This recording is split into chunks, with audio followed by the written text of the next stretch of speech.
Executive Summary. Purpose. This submission asks Parliament to act decisively and within its constitutional authority to end systemic financial extraction from South African households and to restore monetary sovereignty to the Republic. It advances two core matters. 1. Taxation as wealth extraction. Ordinary South Africans are taxed repeatedly on earnings, on consumption, on mobility, through municipal charges, and again at death, while public services stagnate and private creditors thrive. 2. Failure of the National Credit Act to protect the public.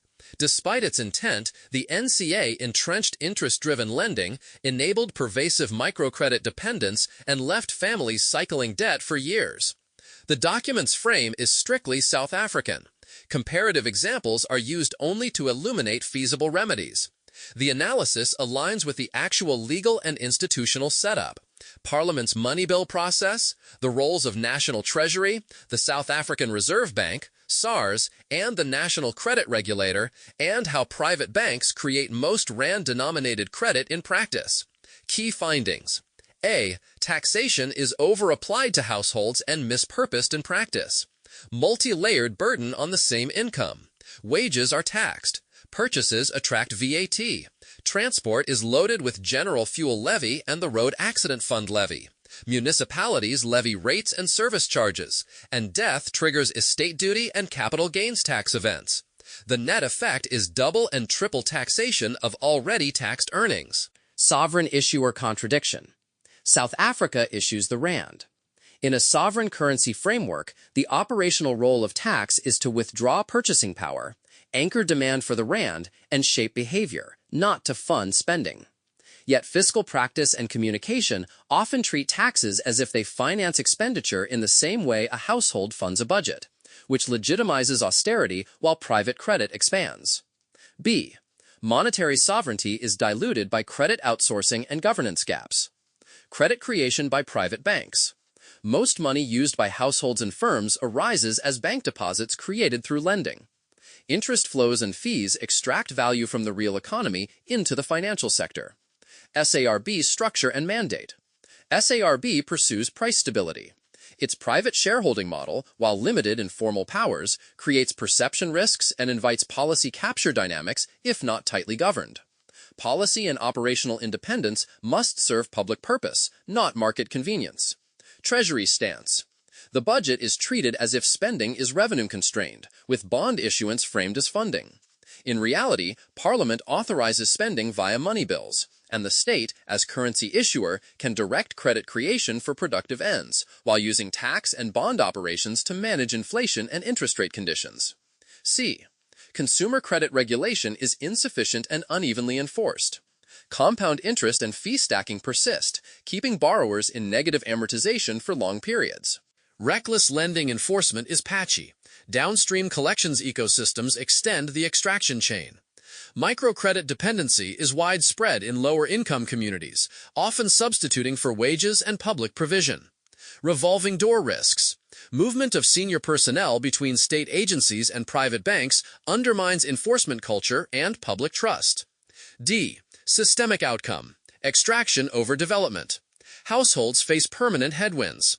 The public sector is narratively constrained by revenue language that does not fit a currency-issuing state, while private credit fills the gap, for profit, not purpose. The economy's cash flows tilt toward interest and fee payments, suppressing productive investment, local enterprise, and intergenerational asset formation.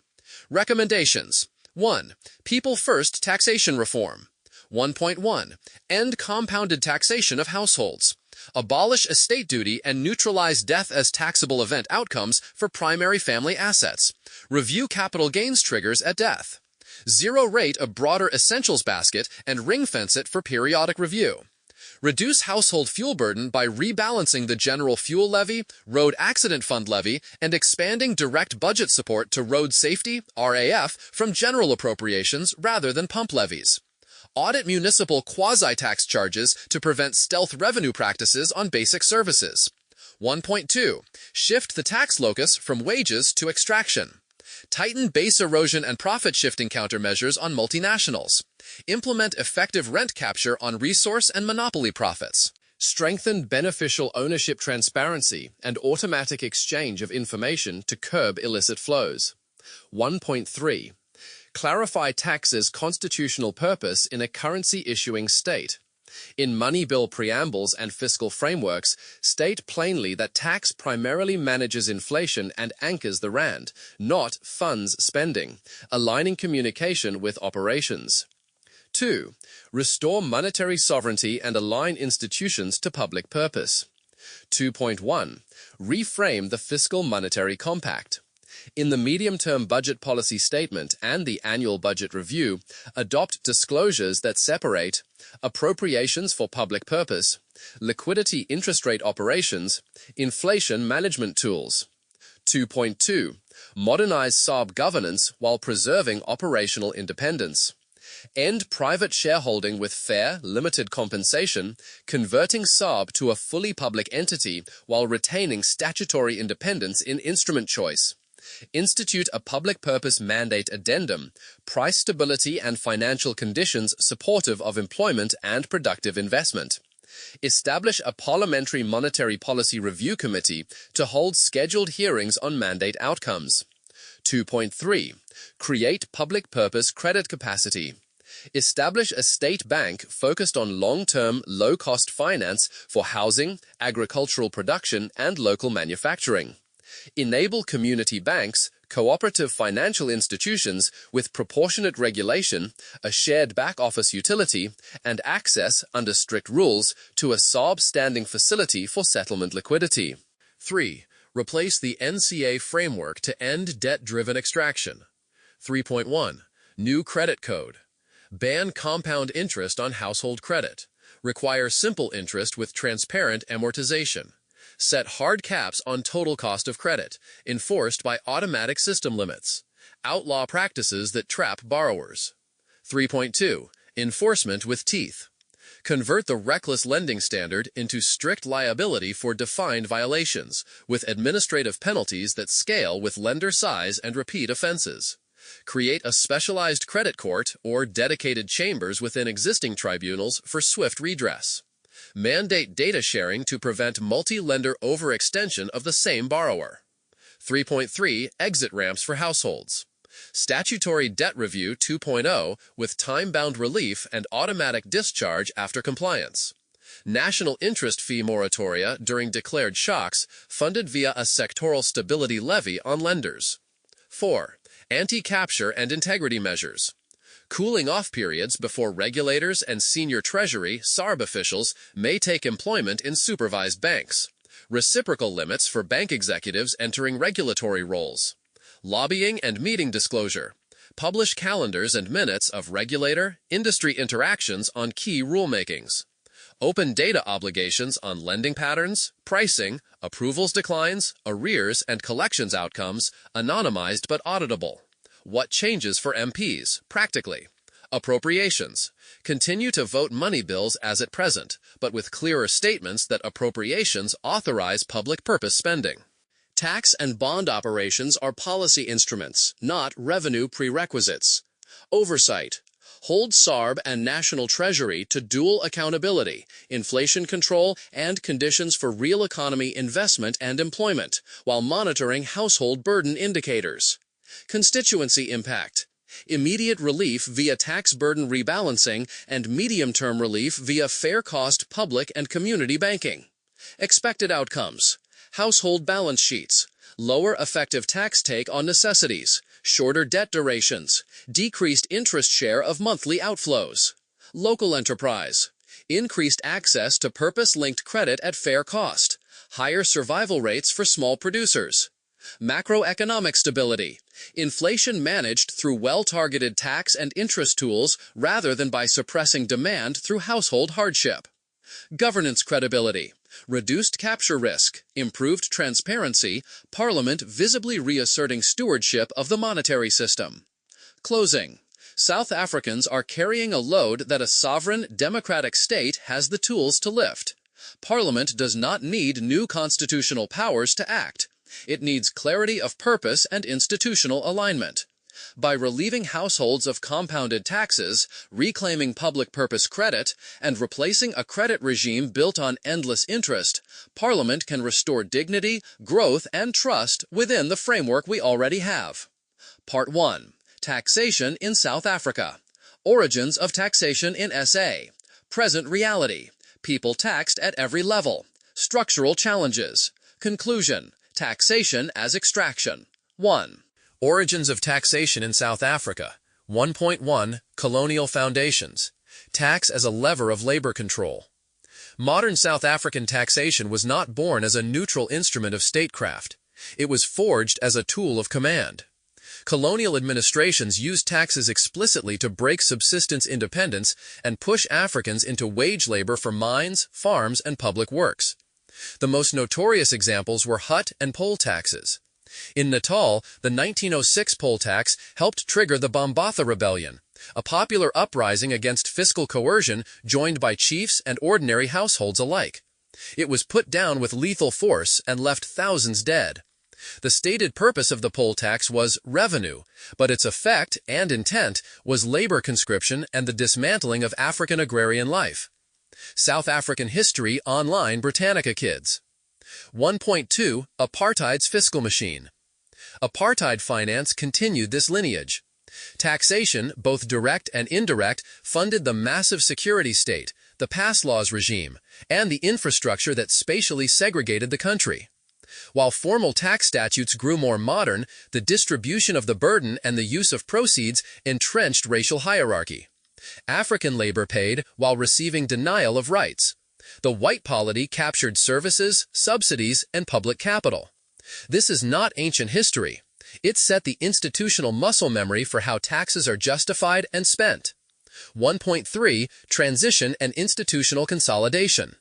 Post-1994, democratic government centralized and professionalized revenue collection. The South African Revenue Service was reconstituted and modernized. Value-added tax became the backbone of indirect taxation. Personal income tax became more progressive in rate design, and municipal property rating was codified to fund local government. That was introduced on 29 September 1991 and has since been adjusted, most notably the increase from 14% to 15% effective 1 April 2018. UPace Repository, South African Revenue Service, PwC. At local level, the Municipal Property Rates Act 2004 expressly empowers municipalities to levy property rates under transparent policies of exemptions, reductions, and rebates, again formalizing a long-standing practice into statutory governance. SAFLI 1.4 Constitutional and PFMA Architecture. Money in, money out. The Constitution requires that all money received by national government be paid into the National Revenue Fund, and that money leaves only by appropriation or direct charge under law. The Public Finance Management Act echoes this. SARS must promptly deposit all taxes, levies, duties, and other monies into a revenue fund under National Treasury's framework. Departments may not retain revenue unless authorized. This is how the system actually runs, regardless of economic theory. Tax flows into the NRF, spending occurs via appropriations passed by Parliament. Justice National Treasury, aj.treasury.gov.za. Summary of origins. South African taxation migrated from naked compulsion to constitutional statutory procedure. The form matured. The burden on ordinary households did not vanish. Indeed, it multiplied through layers that define today's reality. 2. The present reality. Income tax, VAT, levies, and inheritance. 2.1 Personal income tax and PAE. PIT remains the single largest source of tax revenue. In practice, most salaried workers never see their full gross pay because employers must withhold PAE monthly and remit it to SARS using prescribed employer returns. Bracket creep and periodic non-adjustment of thresholds in high inflation years intensify the real burden even when the nominal rate schedule is unchanged. South African Revenue Service. 2.2 VAT at 15% and the essentials debate. VAT applies at a standard rate of 15% to most goods and services, with a limited list of zero-rated items and certain exemptions. The zero-rating list has been periodically reviewed, but it remains circumscribed relative to the monthly food basket of working households. While VAT is administratively efficient, its incidence is regressive. Households pay it regardless of income, and the poor spend a greater share of income on VAT-taxed goods. South African Revenue Service, +1 static.pmg.org.za. 2.3 Fuel levies, RAF levy, and tolling. Transport is a tax magnet. Pump prices embed the general fuel levy and the road accident fund levy, adjusted periodically in the national budget. Every litre purchased carries these taxes, which then ripple through the cost of commuting and the price of every item moved by road. Even when the levies are held flat, the absolute burden rises with consumption or when global oil or currency shocks lift the base price. National Treasury, +1, 2. 4. Municipal rates and service charges. At local level, households face property rates and a suite of service charges which function like quasi-taxes. Statutorily, councils must implement transparent and fair rating systems with rebates and exemptions. In practice, valuation cycles, tariff structures, and cross-subsidies can produce steep real increases for ordinary households, especially where service failures force private backup spending. SAFLI 2.5 Inheritance and related taxes at death. South Africa levies estate duty at 20% on the first R30 million of dutiable estate, and 25% above that after certain deductions and an abatement. In addition, a deemed capital gains tax event occurs at death, creating a second layer of taxation on the same assets. For families that have already endured PIT over a lifetime and VAT on consumption, the estate process becomes the final turn of the screw.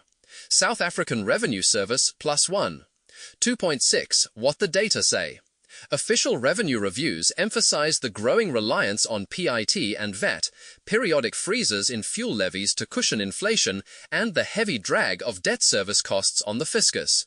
Debt service is projected at roughly 1/5 to over 1/5 of revenue in the mid-2020s, crowding out social and capital spending. Even Treasury stresses the need to lower this burden over the medium term.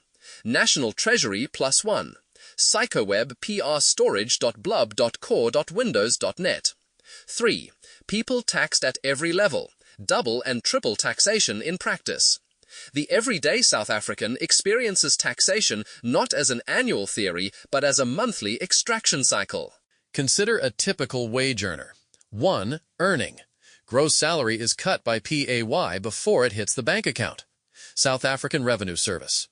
2. Spending. Every trip to the shop adds VAT to the till slip, except for a limited basket of zero-rated basics, yet many essentials remain taxed. 3. Moving.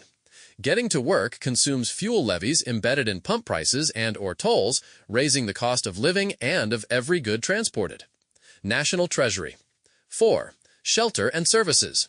Municipal rates and service charges arrive monthly. Where municipal performance fails, households pay again for backup systems. SAFLI. 5. Savings and legacy. On death, the family confronts estate duty and the capital gains deemed disposal. South African Revenue Service. The result is layered taxation, often on the same original salary across the life cycle. Earn, spend, move, live, die. This is the people's lived definition of taxed to death. There is a further subtlety. Officially, VAT zero rates numerous staples, and recent reviews have proposed adding items to soften the blow to poorer households. Nevertheless, the bulk of a household's monthly spend, transport, electricity, cleaning, personal care, clothing, data, remains fully taxed. In an economy with high unemployment and low wage growth in real terms, that is an austerity by another name. 4. Structural challenges. 4.1 Sovereign currency issuer in practice versus in law. By constitutional design, Parliament appropriates and Treasury spends. Taxes and other receipts are paid into the NRF, and spending occurs against appropriations. This is the operational reality. Yet South Africa is also the legal issuer of the rand. In principle, money creation is a sovereign capacity. In practice, however, government behaves as a borrower, issuing bonds to fund appropriations and operating under a self-imposed constraint that spending must be matched by revenue and borrowing. The independence of the South African Reserve Bank and the prohibition on routine monetary financing codify this separation.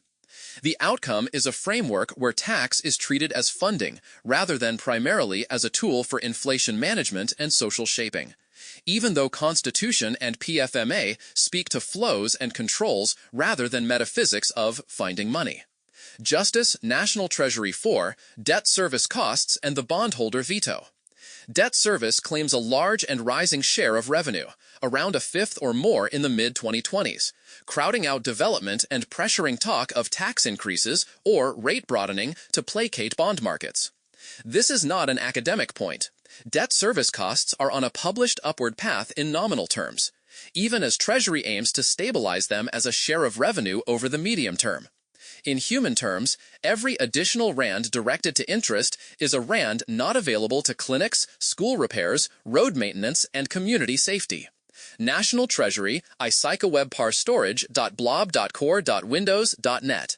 4.3. VAT dependence and regressivity. Because VAT is administratively reliable, it becomes a tempting lever whenever the fiscal center wobbles. But VAT increases shift the burden to households and suppress demand, especially damaging in an economy with chronic underemployment. Attempts to raise VAT in 2025 became politically fraught and were withdrawn, illustrating the social limits of reliance on consumption taxes as a balancing instrument. Financial Times, AP News, 4.4. Fuel levies and the cost base of the economy. The fuel tax wedge is not just a motorist issue, it bakes into the price of everything moved. Freezing headline levies in a given year does not neutralize the burden when global oil prices or exchange rate movements lift the base price. Each rand at the pump ripples across supply chains and returns to households as higher food, transport, and service costs. Treasury acknowledges this political economy in budget documents when it opts to hold levies to cushion inflationary spikes. National Treasury, +1. 4.5. Municipal finance strain and the household backstop. Municipalities face decaying infrastructure and rising input costs. The quickest path to balance is to raise tariffs and rates. But because service quality often deteriorates, households find themselves paying twice, once in official charges and again in private outlays for reliability. The letter of the Municipal Property Rates Act promises fairness. The lived reality is the opposite for many families. Safley, 4.6. Estate duty and the illusion of taxing only the rich. Proponents argue estate duty targets large accumulations. In practice, middle-class estates, homes in metros, small savings, retirement instruments can breach thresholds once property is valued at current market prices and a deemed capital gain at death is triggered. Families who have already paid PIT and VAT and lifelong levies face final stage taxation before intergenerational transfer can occur. The effect is to weaken the family balance sheet, not just the rich. South African Revenue Service, 4.7. The Reserve Bank's private shareholding controversy and policy stance. The SARB's private shareholding has long been debated. Importantly, the bank itself states that shareholders have no rights or involvement in monetary policy or financial stability policy. They vote on limited governance matters but do not set the mandate. That mandate, price stability, is operationalized through inflation targeting and stands apart from Parliament's appropriation power. Whether or not shareholding is nationalized, the current framework prioritizes price stability over developmental monetary aims. The issue is mandate and operating model more than share registry. South African Reserve Bank, Moonstone. 4.8. Debt management and the GFE Ciara episode. In 2024-2025, government tapped the Gold and Foreign Exchange Contingency Reserve account to relieve debt pressures. Treasury clarified these flows as balance sheet transactions, routed through the NRF but not recognized as revenue, again underscoring how the plumbing works in reality versus narrative. The policy point is that when sovereignty is exercised within existing law, debt pressure can be eased without defaulting to higher household taxes. The barrier is not cosmic law, but institutional choice and political will. Government of South Africa, Reuters, 4.9. Narrow tax base and illicit flows.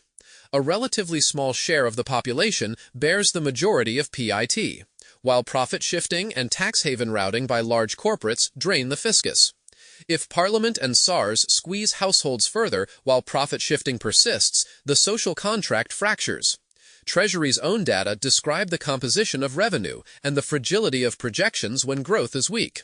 National Treasury, South African Revenue Service, 4.10. The core inconsistency. South Africa is a sovereign issuer of the rand, but has outsourced de facto money creation to private banks through credit, and has shackled fiscal policy to bond markets through design choices. In that world, tax becomes the primary shock absorber, levied repeatedly on the same household income. The theory says tax for inflation management. The practice is tax to make room for interest and confidence. 5. Conclusion. Taxation as extraction. Everything above yields one sober conclusion. Taxation in South Africa functions today less as a calibrated instrument of public balance and more as a layered extraction from households, compounded across life stages, to sustain a fiscal monetary framework oriented to creditor preferences rather than citizen welfare.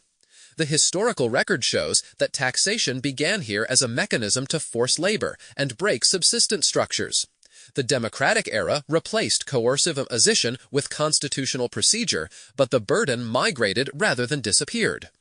PIT removes resources at source. VAT taxes daily survival. Fuel levies and tolls tax movement.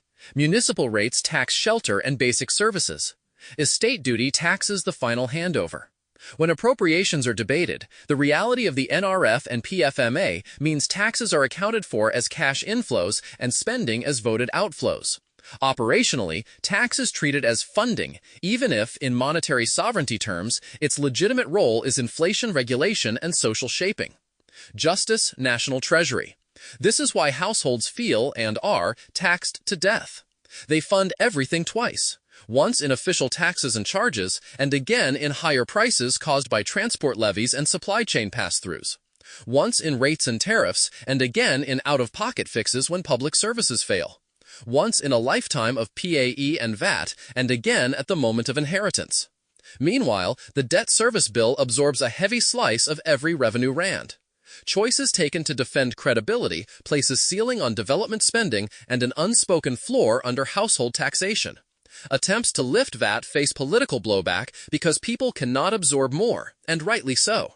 Times, what this section establishes for Parliament is the factual spine of your petition. Taxation's origin in South Africa is extraction, not partnership. South African History Online. Today's structure multiplies the burden on households across income, consumption, movement, shelter, and inheritance. South African Revenue Service Plus 2. South African Revenue Service Plus 2. National Treasury, SAFLI. The legal plumbing is clear. The political economy treats tax as a funding lever while debt service commands a large share of revenue.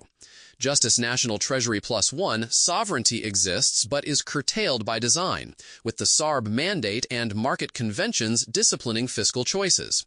Private shareholding does not set policy, which signals the real debate is mandate and framework, not merely ownership. South African Reserve Bank, therefore, South African taxation as implemented, extracts from citizens to maintain a creditor-friendly order. To restore national balance, the next parts of this document will argue for ending compounded taxation on people, broadening the base where rents and monopoly profits accrue, and realigning the fiscal monetary framework so that tax reclaims its proper role, containing inflation and shaping behavior, rather than masquerading as the state's revenue lifeline while households are pressed from every side. Key sources cited above for verification of the factual spine, VAT legal basis and rate history, and PAY operations, SARS pages and guidance, South African Revenue Service, to South African Revenue Service, estate duty rates and estate taxation mechanics, SARS guides, South African Revenue Service, Municipal Rating Powers, Municipal Property Rates Act, SAFLI, NRF Appropriation Architecture, Constitution S213, PFMA provisions, Justice National Treasury, fuel levies and policy stance, Treasury budget materials, National Treasury, Debt Service Cost Share and Trajectory, Budget Review, and SARB publications. National Treasury. Nixika web past porridge.blob.core.windows.net. Poll past taxes and the Bambatha Rebellion. South African History Resources. South African History Online, SARB Private Shareholding and Limits on Policy Influence. SARB's Official Statement. South African Reserve Bank Part 2. Money and Sovereignty. What is money in South Africa? SARB Mandate and Ownership. Treasury and the Budget. NRF. Private Banks and Money Creation. Fiat System Vulnerabilities. Why households still carry the cost. What Parliament can change inside the current legal order. 1. What is money in South Africa? How it actually works. South Africa operates a fiat currency system. The rand has value because it is issued under law, is required to settle tax obligations, and is the legal tender in which prices, contracts, and public accounts are denominated. In practice, the stock of money in circulation is shaped by central bank liabilities and the banking system's credit. The South African Reserve Bank has published technical notes confirming that deposits expand when banks lend and contract when loans are repaid or written off, i.e., bank balance sheets are a primary locus of money creation in the modern system. South African Reserve Bank +1, SARB implements monetary policy by steering short-term interest rates and managing liquidity in the settlement system. Since 2022, SARB has operated a revised monetary policy implementation framework that uses bank reserves and open market operations to keep market rates near the policy rate. The bank controls the price of overnight rand liquidity and thereby transmits policy to the broader economy. South African Reserve Bank, Bank for International Settlements, bottom line. In law, the rand is sovereign and fiat. In practice, the amount and cost of rand liquidity are mediated by SARB's policy and the private banking system's lending stance. South African Reserve Bank, SARB's mandate, ownership structure, and what those mean in practice. Mandate. The Constitution sets SARB's primary object, to protect the value of the currency in the interest of balanced and sustainable economic growth. In policy terms, that is implemented as inflation targeting. The target range is set by the Minister of Finance. SARB's MPC then operates the policy rate to achieve it. Justice. South African Reserve Bank, +1, Reuters. Ownership. SARB's share register is partly private, but shareholders do not control policy. Statute caps the dividend and explicitly limits shareholder rights to governance matters. Public sources and the bank's own disclosures emphasize that monetary policy is not set by shareholders.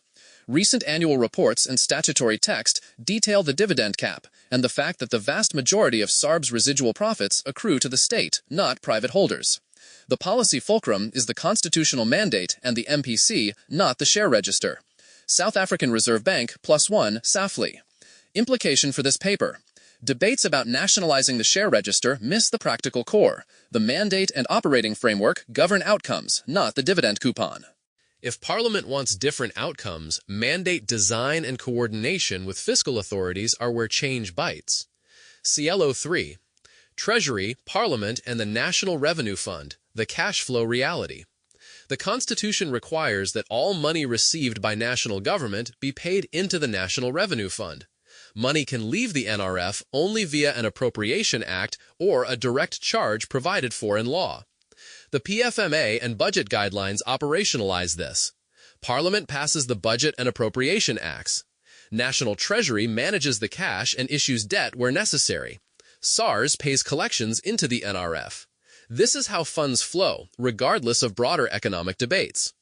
Justice National Treasury +1, South Africa, does not use routine direct monetary financing from SARB. Instead, Treasury funds cash requirements through tax receipts and market borrowing. SARB acts as issuing settlement agent for T-bills and performs liquidity management in money markets, but policy and borrowing are Treasury's domain under the PFMA.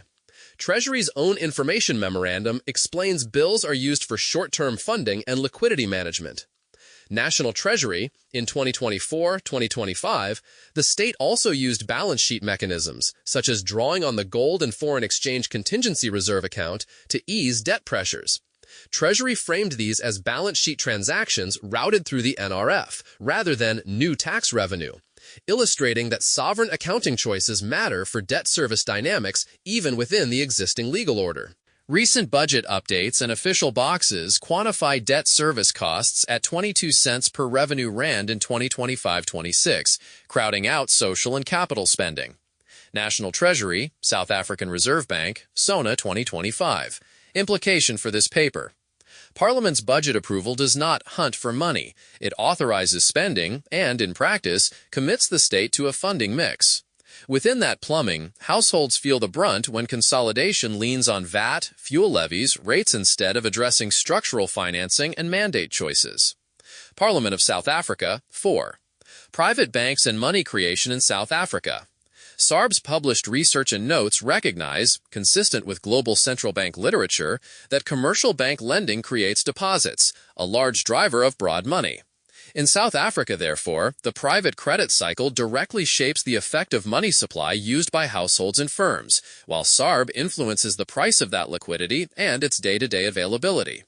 When banks expand mortgage, consumer credit, deposit balances grow. When lending stalls, deposits decelerate, tightening financial conditions beyond what SARB alone sets. South African Reserve Bank, +1. Regulatory architecture matters here.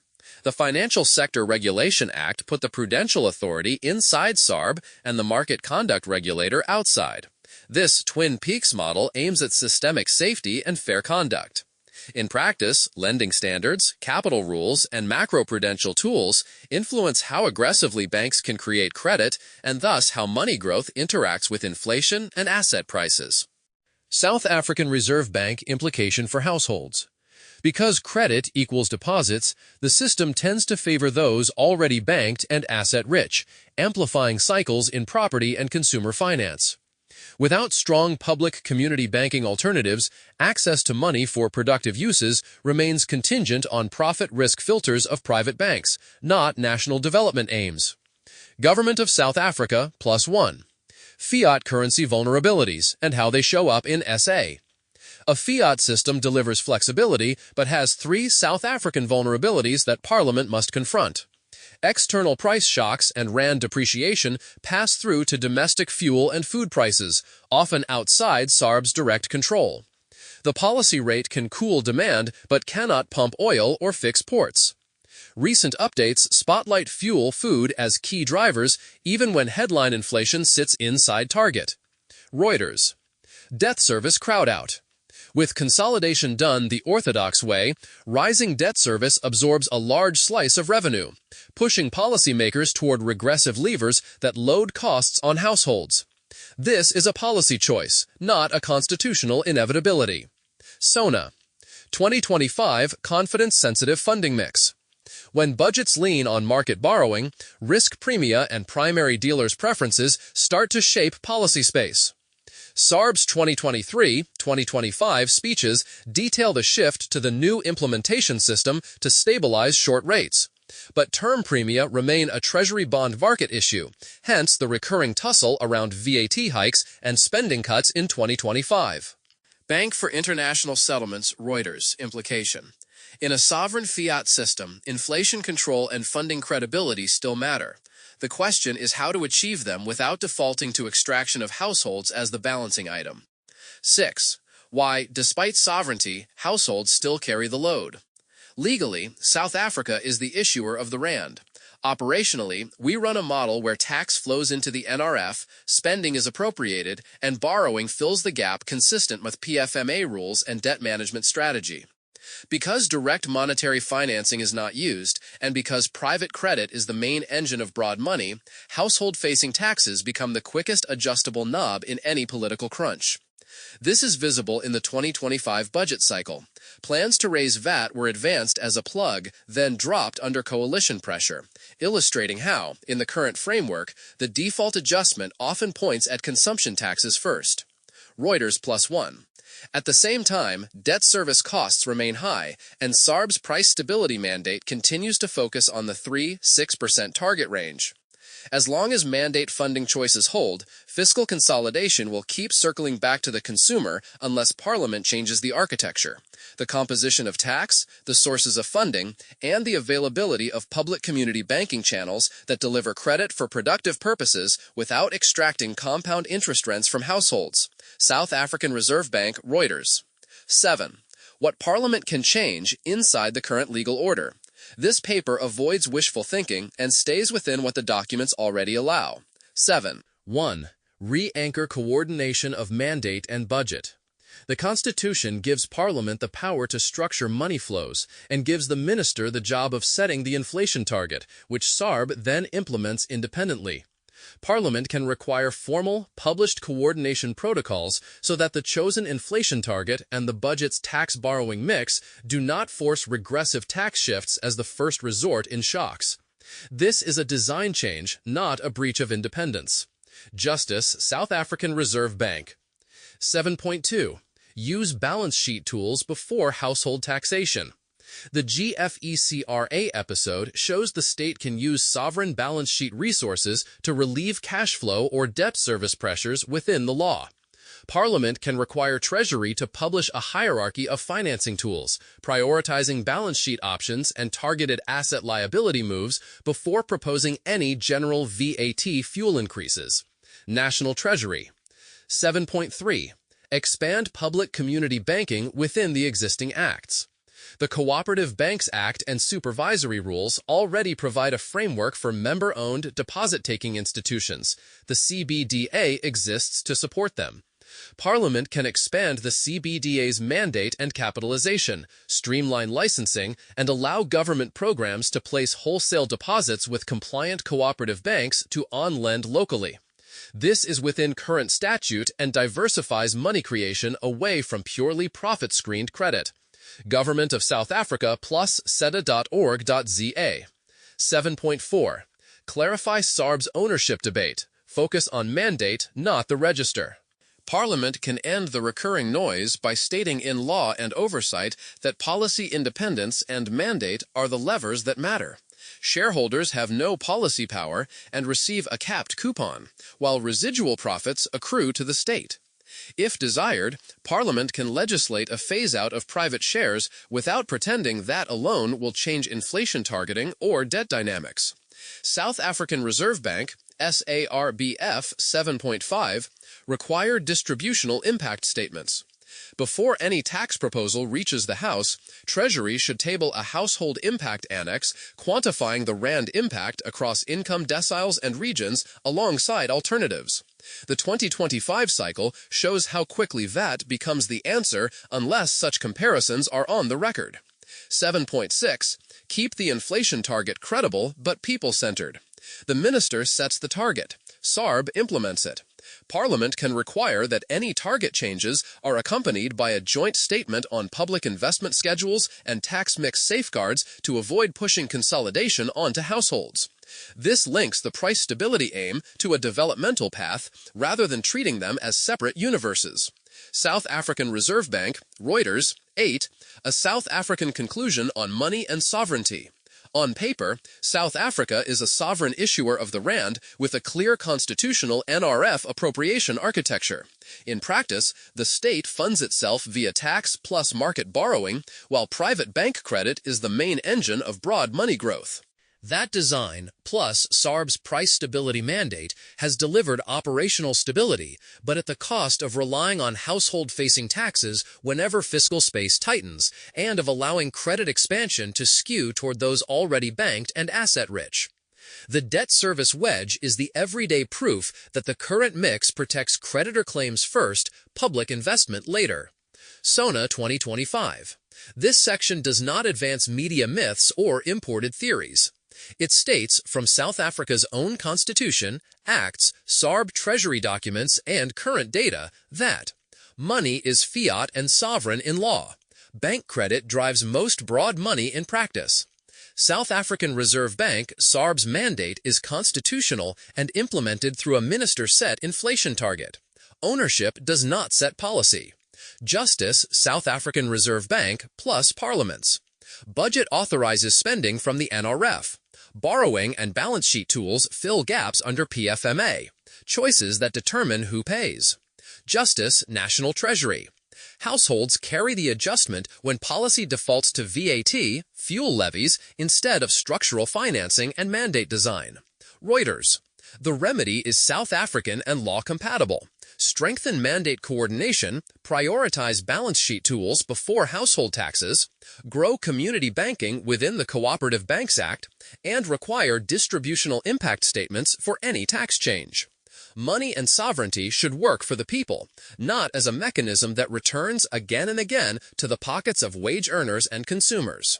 Selected official sources used in this section: Constitutions S213 and S224, PFMA and Budget NRF Guides. Justice National Treasury +1 Parliament of South Africa SARB. Mandate Inflation Targeting Framework Ownership Dividend Disclosures MP Implementation. South African Reserve Bank +3 South African Reserve Bank +3 South African Reserve Bank +3.